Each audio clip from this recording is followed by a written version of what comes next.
શિક્ષક ભાઈ બહેનો તેમજ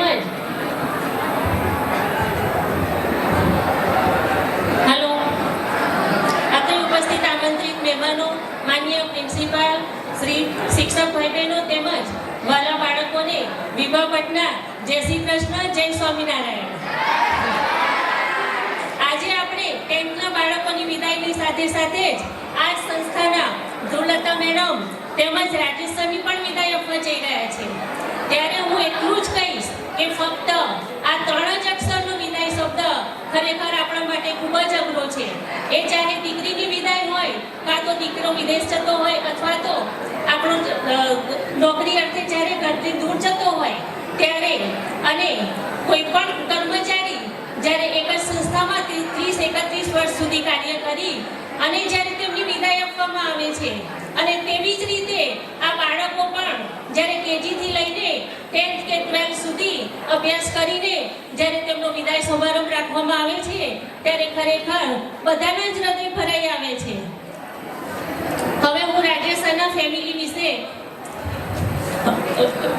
વિશે કહું તો રાજેશ સરને 2 મોટા ભાઈ અને 1 મોટી બેન છે।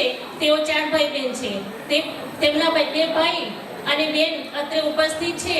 ખરેખર તેમના આ 31 વર્ષની જર્નીમાં તેમનો પણ ખૂબ જ મોટો ફાળો રહેલો છે।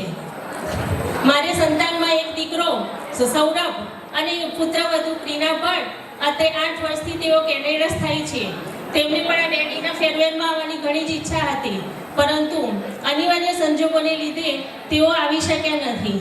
ખરેખર અમે ઘણા જ નસીબદાર છે કે અમને સૌરભ અને રીના જેવા બાળકો મળેલા છે। હવે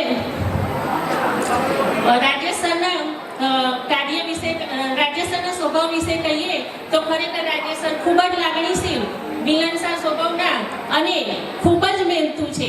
તેઓ આપણી ચરોતરની ભાષામાં કહીએ ને તો કામમાં કોઈ દિવસ હરામી વેળા નથી કરતા। તેમને કંઈ ના ફાવે એવું તો હોય જ નહીં। એમના લિસ્ટમાં આવું નહીં કરું કે આ મને નહીં ફાવે એવું તો એમના લિસ્ટમાં ક્યારેય ના આવે। એટલે હું ગર્વથી કહું છું કે હું રાજેશ ભટ્ટની વાઇફ છું।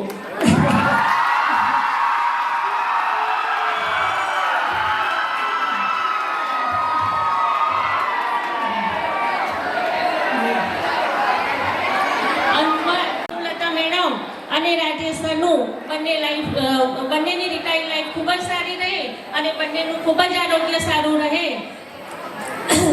અને બધા 10th બાળકોને ઓલ ધ બેસ્ટ। અને મારા શબ્દોને વિરામ આપતા હું ખાલી એટલું જ કહીશ કે વિદાયની આ વસમી વેળા છે દોસ્તો, વિદાયની આ વસમી વેળા છે દોસ્તો। ફરી મળે કે ના મળે, ફરી મળે કે ના મળે। આઈબી પટેલની આ બિલ્ડિંગ, આઈબી પટેલની આ બિલ્ડિંગ અને આઈબી પટેલના શિક્ષકોનો સાથ અને અંતમાં આ બાળકોનો કિલકિલાટ, જીવનમાં આ બધું ફરી મળે કે ના મળે, ફરી મળે કે ના મળે, ફરી મળે કે ના મળે। Thank you for sharing your thoughts. Thank you.